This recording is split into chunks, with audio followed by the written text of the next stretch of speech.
Online students check your audio.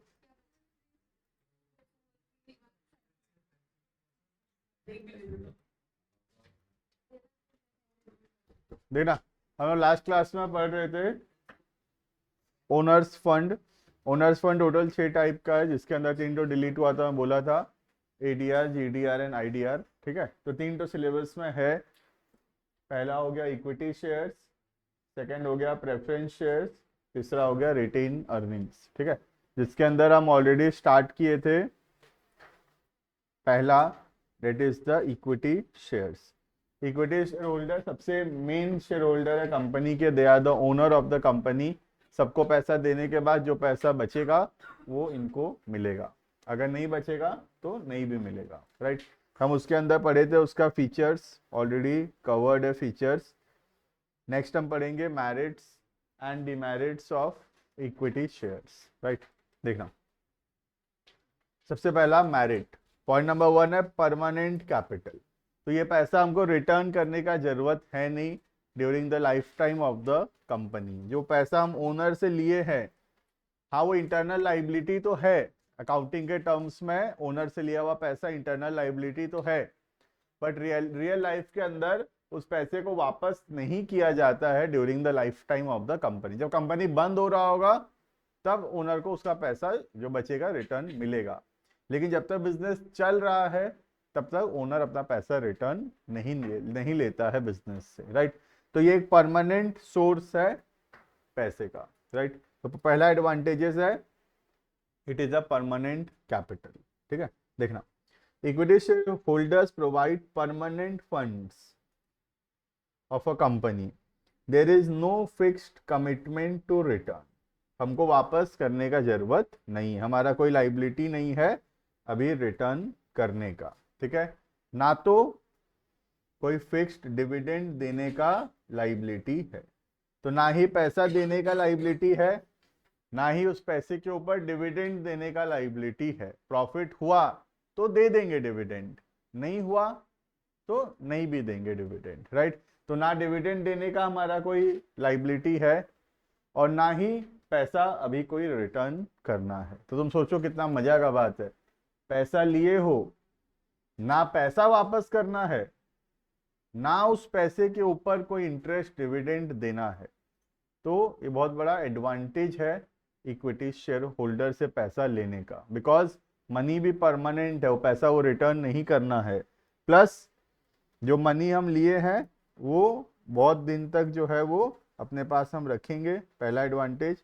और दूसरा, उसके ऊपर हमको डिविडेंड देने का फिक्स लाइबिलिटी नहीं है, प्रॉफिट हुआ तो दे देंगे, नहीं हुआ तो नहीं भी देंगे। Right, next, no charge on fixed asset. कोई फिक्स एसेट गिरवी रखने का जरूरत नहीं है। चार्ज का मतलब होता है मॉर्गेज। चार्ज का मतलब अगर नहीं पता, you can write the word charge here means mortgage. Hindi में लिखना चाहो लिख लो, गिरवी रखना। तो no charge on fixed asset. आज अगर मैं बैंक से लोन लेने जाऊं तो मुझे प्रॉपर्टी मॉर्गेज करना पड़ेगा, वरना बैंक थोड़ी लोन देगा मुझे। आज अगर मैं बैंक से 1 करोड़ रुपए का लोन लेने जाऊं तो बैंक बोलेगा 1.5 करोड़ 2 करोड़ का प्रॉपर्टी गिरवी रखो, तब तुमको 1 करोड़ का लोन मिलेगा। लेकिन अगर मैं इक्विटी शेयर इशू करके पैसा लाऊं तो मुझे कुछ भी मॉर्गेज करने का जरूरत नहीं है। राइट, तो इक्विटी शेयर इशू करने के वजह से कंपनी का जो इक्विटी, कंपनी का जो एसेट्स है वो मॉर्गेज नहीं होता है। राइट।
देखना, तो for issue of equity shares the company is not required, the company is not required to mortgage its asset, हमको कोई भी एसेट गिरवी रखने का जरूरत नहीं है। The asset remain free for borrowing, उस एसेट को हम यूज कर सकते हैं लोन लेने के लिए, राइट। आज जैसे सोचो मेरे पास एक तो प्रॉपर्टी है, लेट से उसका वैल्यू 1 करोड़ है, तो उसको अगर मैं बैंक में मॉर्गेज करूं तो उससे मुझे 70 लाख या 80 लाख का लोन मिलेगा, ठीक है। लेकिन अगर मैं इक्विटी शेयर से पैसा लूं, तो सोच लो मैं 1 करोड़ रुपया इक्विटी शेयर होल्डर से लिया, तो भी मुझे एसेट तो गिरवी नहीं देना पड़ा, उस एसेट को मैं फिर बैंक में गिरवी देके बैंक से लोन भी ले सकता हूं। तो इक्विटी शेयर से भी 1 करोड़ आ गया और बैंक लोन से भी 70-80 लाख आ गया, तो ज्यादा पैसा मैं बोरो कर पा रहा हूं। वरना पहले क्या होता, सिर्फ बैंक से लोन मिलता, अभी इक्विटी शेयर से भी पैसा आ रहा है और बैंक लोन से भी पैसा आ रहा है, तो दो जगह से मैं पैसा ले सकता हूं, right. Next, high credit standing, जो कंपनी में शेयर्स ज्यादा होता है उस कंपनी में लोगों का भरोसा भी ज्यादा होगा, क्योंकि शेयर का मतलब क्या है, amount invested by the owner in the business. अगर मालिक अपने बिजनेस में ज्यादा पैसा इन्वेस्ट किया है तो ऐसे बिजनेस के ऊपर बाकियों का भी क्रेडिट वर्दीनेस ज्यादा होगा, राइट। सोचो मैं खुद अपने बिजनेस में 10 लाख लगाया हूं और मैं बैंक से जाऊंगा 50 लाख मांगने, बैंक 50 लाख नहीं देगा मुझे। क्यों? बैंक बोलेगा तू खुद ही 10 लाख लगाया है, मतलब तेरे बिजनेस में तुझको ही भरोसा नहीं है, तो बैंक थोड़ी उस बिजनेस में उतना भरोसा करेगा, राइट। बैंक कितना लोन देगा, 10 के हम 10 लगाए तो बैंक 15-20 दे देगा, उससे ज्यादा नहीं देगा। लेकिन अगर मैं 2 करोड़ लगाया हूं अपने बिजनेस में, तो बैंक मुझे 3 करोड़ 4 करोड़ तक का भी लोन देगा, राइट। क्योंकि बैंक भी ये बात देखता है कि वो मालिक खुद कितना पैसा इन्वेस्ट किया है अपने बिजनेस में। अगर मैं खुद कम पैसा लगा रहा हूं बिजनेस में, इट शोज दैट कि मुझे खुद को ट्रस्ट नहीं है अपने बिजनेस के ऊपर, तो फिर बाहर वाले कैसे ट्रस्ट करेंगे। बट अगर मैं ज्यादा मनी इन्वेस्ट कर रहा हूँ बिजनेस में, it shows that I have faith on the business, तो the other will also trust the business, right. It determines the credit worthiness of a company, company का क्रेडिट वर्दीनेस मतलब company का जो ability to repay money पता चलता है। आज कोई, मैं 1 लाख लगाया हूं, कोई मुझे 15 लाख का लोन देगा, तो उसको ये बात का डर रहेगा कि ये पैसा वापस करेगा कि नहीं करेगा। लेकिन अगर मैं 1 करोड़ लगा रखा हूं, कोई मुझे 15 लाख का लोन देगा, तो उसको डर नहीं है, क्योंकि उसको पता है हाँ ये 15 लाख दे देगा, राइट। जैसे एग्जाम्पल के तौर पर बताता हूँ, बैंक मुझे अगर 15 लाख का लोन देगा, तो बैंक को डाउट रहेगा कि आदमी पैसा रिटर्न करेगा कि नहीं करेगा, ठीक है। लेकिन बैंक अगर विकास को 15 करोड़ का लोन देगा, तो भी बैंक को भरोसा रहेगा कि हाँ विकास वापस कर देगा। समझ में आ रहा है? तो क्रेडिट वर्दीनेस पता चलता है हम खुद कितना पैसा इन्वेस्ट कर रखे हैं अपने बिजनेस में, उससे। मैं अपने बिजनेस में 1-2 लाख रुपए लगा रखा हूं, तो बैंक को मेरे पे क्या ही भरोसा होगा, राइट। लेकिन विकास वो 100 करोड़ लगा रखा है अपने बिजनेस में, तो बैंक को पता है इनको 10 करोड़ देने में कोई दिक्कत नहीं है, राइट। तो एक पर्सन का क्रेडिट वर्दीनेस, एक बिजनेस के क्रेडिट वर्दीनेस पता चलता है नंबर ऑफ शेयर्स से। जितना ज्यादा इक्विटी शेयर्स होगा उतना ज्यादा क्रेडिट वर्दी कंपनी होगा वो, राइट। क्रेडिट वर्दीनेस का मतलब होता है ability to repay the loans, loan repayment का जो एबिलिटी है, that is called as creditworthiness, right. A company with more equity share enjoys higher creditworthiness, जिनका इक्विटी शेयर ज्यादा होगा उनका क्रेडिट वर्दीनेस भी ज्यादा होगा। क्लियर है?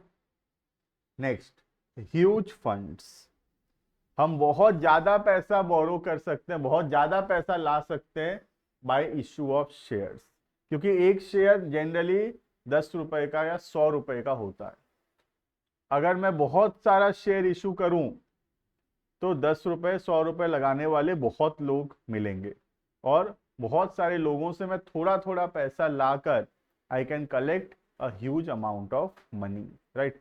आज जैसे सोच लो एग्जांपल के तौर पे, अगर मैं एक पर्सन के पास जाऊं या 2 पर्सन के पास जाऊं और मैं बोलूं कि 100 करोड़ रुपया दो बोल के, तो नहीं देंगे वो लोग, लेकिन अगर मैं 10 करोड़ लोगों के पास जाऊं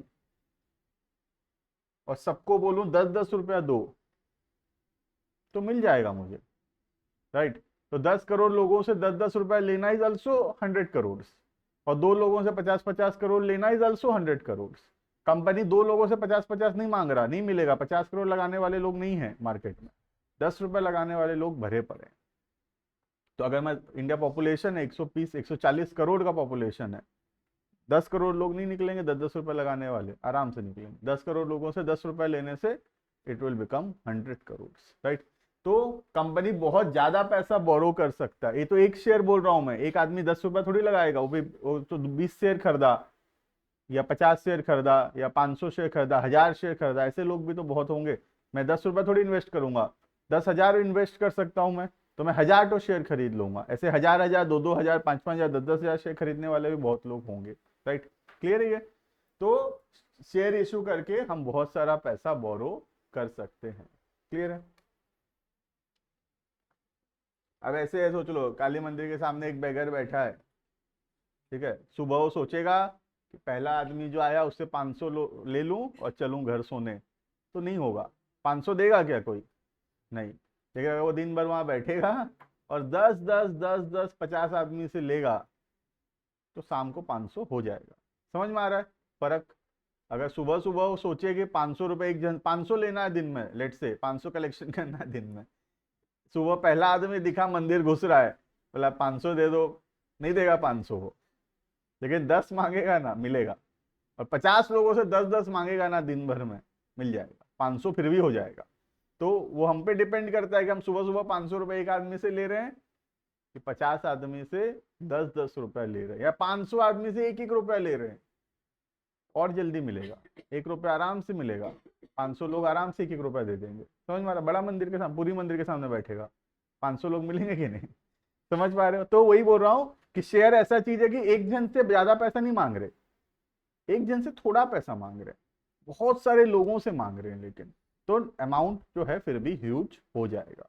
क्लियर है? क्या 500 मजाक लग रहेगा तुमको? काली मंदिर के सामने 1000-1000 कमाते हैं वो लोग एक दिन में, ठीक है। देखना, company can raise a huge amount of funds because because the denomination of equity share is small. बहुत ज्यादा पैसा रेज कर सकते हैं क्योंकि अमाउंट बहुत कम है, 10 रुपया मांग रहे हैं, कोई भी दे देगा 10 रुपए। तो बहुत सारे लोगों से अगर थोड़ा थोड़ा पैसा लेंगे, the amount will become huge, right. People from all income group can invest in equity share, ठीक है, क्योंकि 10 ही लगाना है तो कोई भी इन्वेस्ट कर सकता है, राइट। क्लियर है ये? तो this is all about advantages of equity shares, right. Next आता है डिसएडवांटेजेस। क्या क्या नुकसान है, क्या क्या लिमिटेशंस है इक्विटी शेयर इशू करने। डिनोमिनेशन का मतलब होता है एक तो शेयर कितने का है, पर शेयर का प्राइस कितना, दैट इज कॉल्ड डिनोमिनेशन। जैसे इंडिया का करेंसी 10 का आता है, 20 का आता है, 50, 100, 500, 200, 500, तो दिस इज कॉल्ड डिनोमिनेशन। कितने रुपए का करेंसी मार्केट में आता है। पहले जैसे 2000 का डिनोमिनेशन का आता था, लेकिन अब नहीं आ रहा है। पहले 1000 का आता था, वो भी नहीं आ रहा है। वैसे डिनोमिनेशन मतलब एक पीस ऑफ पेपर का कितना वैल्यू है, ठीक। नेक्स्ट, डिमेरिट्स या disadvantages of equity shares. Equity share sink and swim with the company. तो क्या बोल रहा है, इक्विटी शेयर होल्डर जो है सिंक मतलब डूबेंगे, एंड स्विम मतलब स्विम करेंगे, आगे बढ़ेंगे कंपनी के साथ। मतलब कंपनी डूबा तो इक्विटी शेयर होल्डर का पैसा भी डूबेगा। कंपनी ग्रो किया तो इक्विटी शेयर होल्डर को भी अच्छा रिटर्न मिलेगा।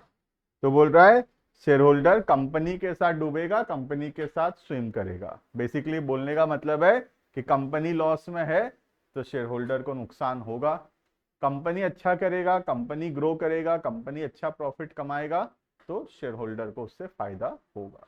क्लियर है? तो जो कंपनी का पोजीशन होगा वही अल्टीमेटली शेयर होल्डर्स का पोजीशन होगा, right. At the time of adversity, adversity मतलब जब लॉस हो रहा है, खराब सिचुएशन है, लॉस का सिचुएशन है जब equity share holder have to suffer loss and get no return और वेरी लो रिटर्न। तो अगर एडवर्सिटी का टाइम है, नुकसान का समय है, तो इनको नुकसान भी बहुत होगा, और अगर प्रॉफिट का समय है तो इनको प्रॉफिट भी बहुत होगा। क्लियर है ये? Next, inflexibility cannot be return. तो ये पैसा हम रिटर्न नहीं कर पा रहे, ये एक प्रकार से डिमेरिट भी है। हो सकता है मुझे अभी पैसे का जरूरत ही ना हो, I have no need of money now. अभी मेरा कोई प्लान नहीं है ग्रोथ का, कोई प्लान नहीं है एक्सपेंशन का, मुझे कोई नया ब्रांच नहीं खोलना है, कोई नया लोकेशन में कंपनी का ब्रांचेस नहीं ओपन करना है, तो मुझे अभी मनी का उतना नीड नहीं है, मेरे पास पैसा खाली पड़ा, आइडल पड़ा है, तो इसको मैं रिटर्न नहीं कर पा रहा, तो ये डिमेरिट भी है। तो परमानेंट कैपिटल होना जैसे मेरिट है, वैसे परमानेंट कैपिटल होना डिमेरिट भी है। डिमेरिट कैसे है? At times when the money is idle, जब मनी खाली पड़ा है, हमको पैसे का जरूरत ही नहीं है, अभी खाली पड़ा है पैसा, कुछ काम का ही नहीं है अभी हमारे, बट हम इसको रिटर्न नहीं कर पा रहे, राइट? तो ये एक प्रकार का क्या है? डीमेरिट भी है, राइट? क्लियर है ये? ऐसे है ना, तुम बैंक से लोन लिए हो, जब जरूरत था तब लिए, इट इज ओके, बट अभी तुमको जरूरत नहीं है और तुम्हारे पास पैसा है, और वो पैसा घर में रखना पड़ रहा है, बैंक लोन चुका नहीं सकते, तो ये बहुत बड़ा डिमेरिट है। चुका देना, हमारा मन तो होगा वापस कर देने का, पर हम वापस कर नहीं पा रहे। बैंक लोन तो कर सकते हैं, लेकिन इक्विटी शेयर में ऐसा नहीं कर सकते, राइट? देखना, equity share is a permanent source of capital. It cannot be returned even when it is lying idle. जब ये idle पड़ा है, खाली पड़ा है, काम का नहीं है, फिर भी हम इसको रिटर्न नहीं कर सकते, ठीक है? When there is no scope of expansion or growth, then the equity share capital remains idle, but it cannot be returned during the life time of the company. Clear है? तो कंपनी के life time में लेकिन हम उसको return नहीं कर सकते। क्लियर है ये? Next, legal formalities. Share issue करने के लिए बहुत सारा लीगल फॉर्मेलिटीज है, बहुत सारा security exchange board of India, पता होगा सेबी, सेबी का बहुत सारा गाइडलाइंस है, उसको फॉलो करना पड़ेगा, तभी हम शेयर इशू कर सकते हैं, क्योंकि कंपनी पब्लिक से पैसा ले रहा है, तो ये गवर्नमेंट का, ये सेबी का जिम्मेदारी है इंश्योर करे कि पब्लिक का पैसा जो है मिसयूज ना हो, राइट? इसीलिए बहुत स्ट्रिक्ट फॉर्मेलिटीज है मनी इशू करने का by way of share, share issue करके पैसा लाने का बहुत स्ट्रिक्ट फॉर्मेलिटीज है, राइट? जैसे कोई भी कंपनी ऐसे शेयर इशू नहीं कर सकता। तुम सोच के देखो कि लेंसकार्ट का भी आईपीओ आया है 7 डेज पहले, तो कितना बड़ा कंपनी बनना पड़ेगा पब्लिक इशू ऑफ शेयर करने के लिए, क्योंकि उतना ज़्यादा फॉर्मेलिटीज, उतना ज़्यादा रूल्स रेगुलेशंस छोटा मोटा कंपनी कंप्लाई नहीं कर सकेगा, ठीक है? तो लेंसकार्ट, कंपनी लाइक लेंसकार्ट, इतने सालों बाद today they have reach to the IPO, right? मतलब अभी शेयर वो लोग मार्केट में इशू किए हैं। पीडब्ल्यू का भी आज आया है, अगर पता होगा तो, पीडब्ल्यू फिजिक्स वाला का आज शेयर मार्केट में पहली बार इशू हुआ है, ठीक है? तो इतने बड़े बड़े कंपनी इतने सालों के बाद today they have reach to a position जहाँ पे वो शेयर मार्केट में इशू कर पा रहे हैं, right? Because it involves a lot of legal formalities, a lot of requirement जो कि कंप्लाई करने का जरूरत है, उसके बाद ही शेयर हम पब्लिक को इशू कर सकते हैं। क्यों? देखो, क्योंकि आज अगर मैं लेंसकार्ट में पैसा लगाता हूं, मैं लेंसकार्ट का एक शेयर्स खरीदता हूं, मतलब मैं लेंसकार्ट में पैसा लगाया, लेंसकार्ट का मालिक बना, अब लेंसकार्ट कंपनी डूब गया अगर, तो लेंसकार्ट मुझे मेरा पैसा रिटर्न नहीं कर सकेगा, तो किसका नुकसान होगा? पब्लिक का नुकसान होगा। अब ऐसे करोड़ों लोग लेंसकार्ट का शेयर्स खरीदे होंगे, तो ऐसे करोड़ों लोगों को नुकसान हो जाएगा लेंसकार्ट जैसे कंपनी डूबने के वजह से, राइट? तो इसीलिए ये सेबी का जिम्मेदारी है कि ऐसे कोई भी कंपनी आके शेयर इशू ना करने बैठ जाए, एक एस्टैब्लिश्ड कंपनी ही शेयर इशू कर सके। इसीलिए बहुत सारा लीगल फॉर्मेलिटीज है, राइट। वरना कोई भी आएगा, शेयर इशू करेगा और पैसा लेगा, और अगर कंपनी डूब गया तो रिटर्न नहीं कर सकेगा, तो पब्लिक का रोजाना नुकसान होता रहेगा। हर एक कोई नई नई कंपनी में हमेशा पैसा लगाता रहेंगे, डूबता रहेगा। तो ऐसे कोई भी कंपनी शेयर इशू इसीलिए नहीं कर सकता, बहुत स्ट्रिक्ट लीगल फॉर्मेलिटीज है, राइट। देखना, a company has to complete too many legal formalities, has to take permissions before issue of equity share। तो बहुत सारा फॉर्मेलिटीज है, बहुत सारा परमिशंस है जिसको पूरा करना पड़ेगा, तभी हम शेयर इशू कर सकते हैं। Clear. Next, issue depends on the market condition. हम जो शेयर इशू कर रहे हैं वो डिपेंड करता है मार्केट में क्या कंडीशन है उसके ऊपर। अगर मार्केट में रिसेशन है, रिसेशन का मतलब लोगों के पास पैसा नहीं है, उतना कमाई नहीं है, जीडीपी कम है, नेशनल इनकम कम है, पर कैपिटा इनकम कम है कंट्री में, तो लोगों के पास पैसा ही नहीं है। तो पैसा ही नहीं है तो लोग शेयर्स खरीद पाएंगे क्या? नहीं खरीद पाएंगे। अभी खाने के लिए पैसा नहीं है, रहने के लिए पैसा नहीं है, तो पहले वो सब करेंगे कि पहले शेयर खरीदने जाएंगे? पहले तो जनरल नीड्स को पूरा करेंगे ना। वो जनरल नीड्स को पूरा करने में ही मेजॉरिटी लोगों का पैसा खत्म हो जाता है, तो फिर वो लोग तो नहीं बचा पाएंगे, इन्वेस्ट नहीं कर सकेंगे, राइट।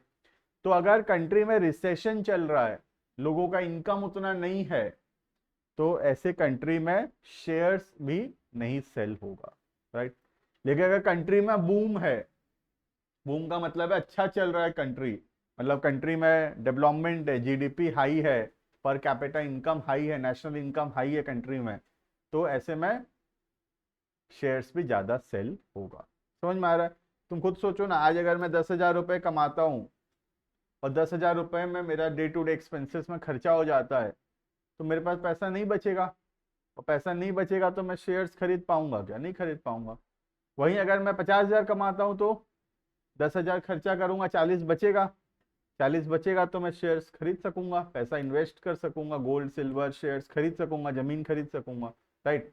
तो इनकम पे तो डिपेंडेंट है।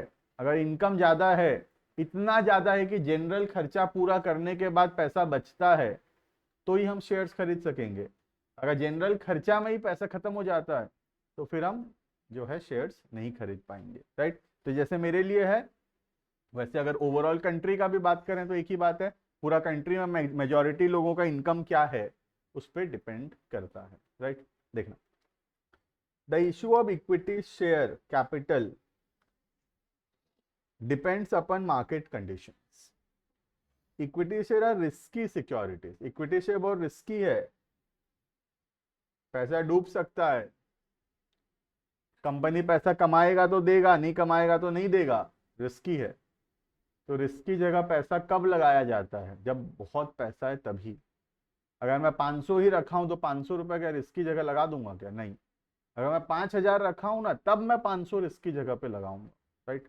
तो रिस्की जगह कब लोग पैसा लगाते हैं? जब बहुत है, तब थोड़ा उसमें से रिस्की जगह लगा सकते हैं, जितना है उतना पूरा नहीं लगाते कभी, right.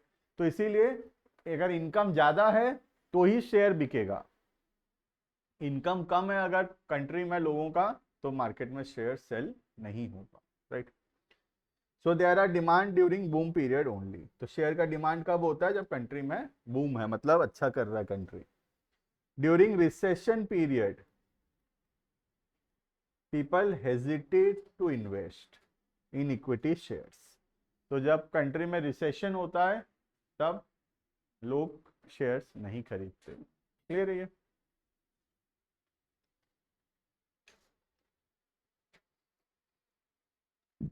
This is all about issue of equity shares, right. Owner's fund में पहला कंप्लीट होता है यहाँ पे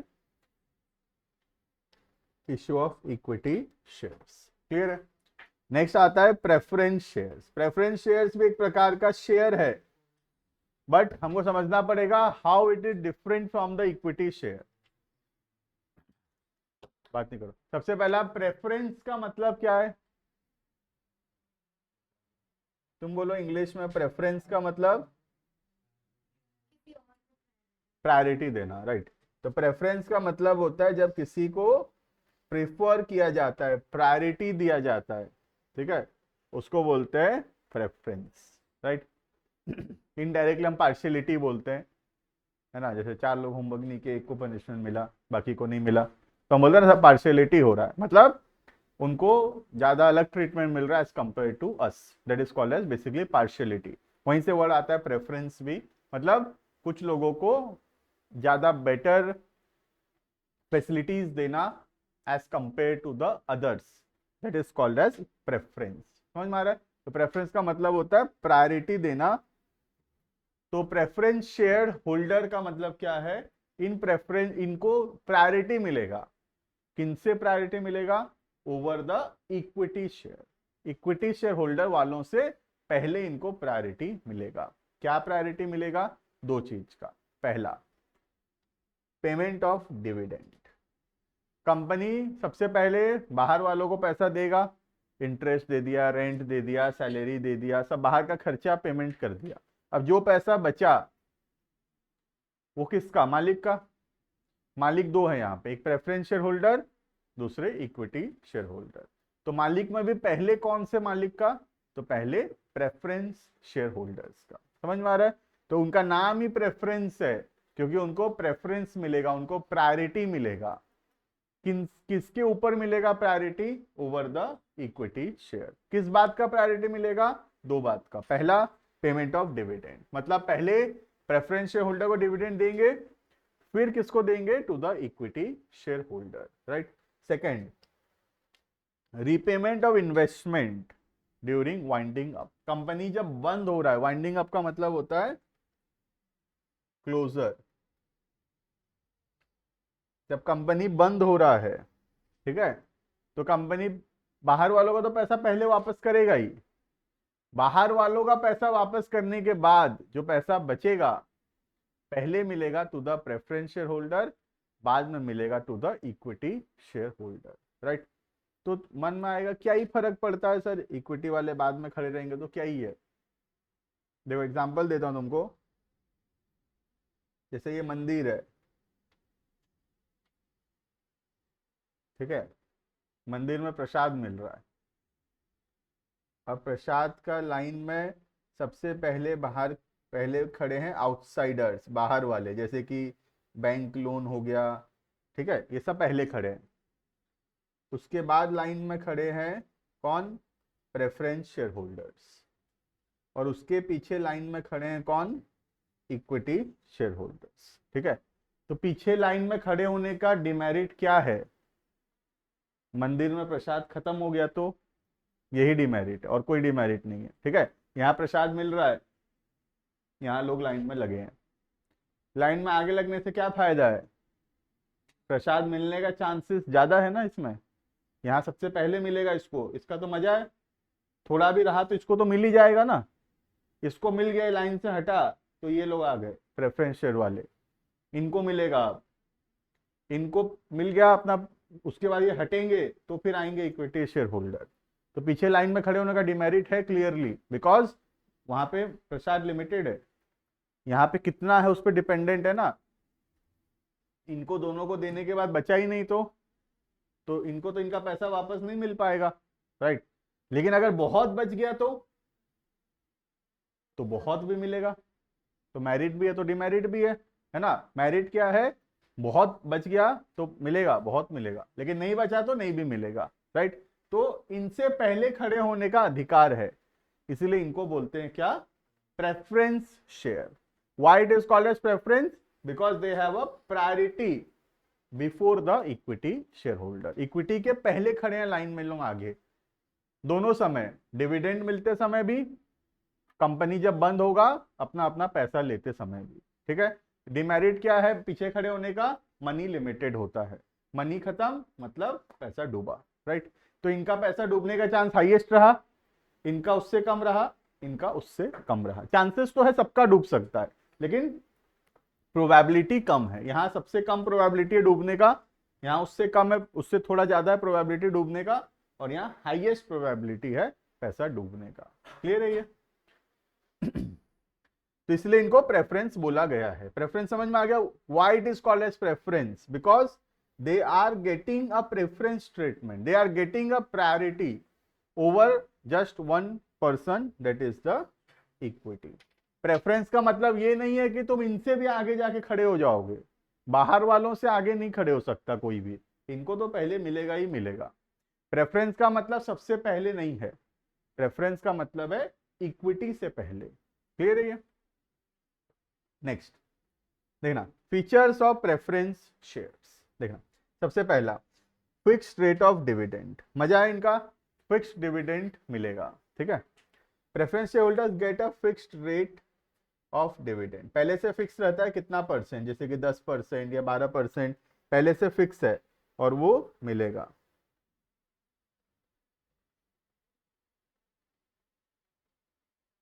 नेक्स्ट, नो सिक्योरिटी। यहाँ पे भी कुछ भी गिरवी रखने का जरूरत नहीं है, जस्ट लाइक इक्विटी शेयर, यहाँ पे भी कुछ भी मॉर्गेज करने का जरूरत नहीं है। Company do not offer any security against preference shares. तो हमको प्रेफरेंस शेयर्स के अगेंस्ट कुछ भी मॉर्गेज रखने का जरूरत नहीं है, just like equity share. Equity share में भी कुछ भी गिरवी नहीं रखना पड़ता, शेयर्स में ही नहीं रखना पड़ता बेसिकली। ठीक है, नेक्स्ट, वोटिंग राइट्स। इनको वोटिंग राइट्स नहीं मिलता। इक्विटी शेयर होल्डर को वोटिंग राइट्स मिलता है, लेकिन इनको वोटिंग राइट्स नहीं मिलता। कंपनी का डिसीजन मेकिंग में इनका पावर नहीं है बोलने का। कौन डिसीजन लेता है? सारा इक्विटी शेयर होल्डर। तो प्रायोरिटी मिला है तो कुछ नुकसान भी तो होगा ना, तो क्या नुकसान है? वोटिंग राइट्स नहीं मिलेगा। वोटिंग राइट्स किसको मिलता है? सिर्फ और सिर्फ इक्विटी शेयर होल्डर्स को। राइट, देखना, the preference shares do not get voting rights under general condition. Normally तो नहीं होता है। However the preference share holder get voting rights if the dividends are not paid for 2 years और मोर। लेकिन अगर 2 साल हो गया उनको डिविडेंड नहीं मिला है तो उनको भी वोटिंग राइट्स मिलेगा अब। ठीक है, तो अगर हर साल डिविडेंड मिल रहा है तो वोटिंग राइट्स नहीं मिलेगा, लेकिन 2 साल या उससे ज्यादा हो गया डिविडेंड नहीं मिला है तो now they will get the voting rights. Right, next, hybrid security. Hybrid मतलब पता है व्हाट इज हाइब्रिड? दो चीज का कॉम्बिनेशन, करेक्ट, मिक्स। तो हाइब्रिड का मतलब होता है दो चीज का mixture, is called as hybrid. Right, तो हाइब्रिड सिक्योरिटी है ये, मतलब इसमें शेयर का भी फीचर है और बोरोड फंड लोन का भी फीचर है। जैसे लोन वालों को फिक्स्ड इंटरेस्ट मिलता है, वैसे इनको फिक्स्ड डिविडेंड मिलता है, तो थोड़ा सा लोन के जैसा हुआ। और प्रॉफिट होगा तो ही मिलेगा, प्रॉफिट नहीं होगा तो नहीं मिलेगा, थोड़ा शेयर के जैसा भी हुआ, इसलिए हाइब्रिड है। थोड़ा फीचर शेयर के जैसा है और थोड़ा सा फीचर लोन के जैसा है। Right, preference share are called hybrid securities as this shares have features of equity shares as well as feature of debenture. Debenture मतलब बैंक लोन सोचो अभी तक के लिए, बाद में हम पढ़ेंगे डिवेंचर क्या होता है इसी चैप्टर में आगे। Like equity share, preference share holder gate dividend only when company is earning profit. जब प्रॉफिट होगा तभी मिलेगा, तो इक्विटी शेयर जैसा है। And like debenture, preference share holder get a fixed dividend, तो थोड़ा बैंक के लोन के जैसा भी है। राइट, तो डिवेंचर के जैसा कैसे है? फिक्स्ड मिलेगा। शेयर जैसे कैसे है? प्रॉफिट होगा तो मिलेगा, प्रॉफिट नहीं होगा तो नहीं मिलेगा। क्लियर है ये? This are all features of preference shares. Clear है ये? यहां तक पढ़ेंगे हम। Next we will read advantages and disadvantages. Online students can leave.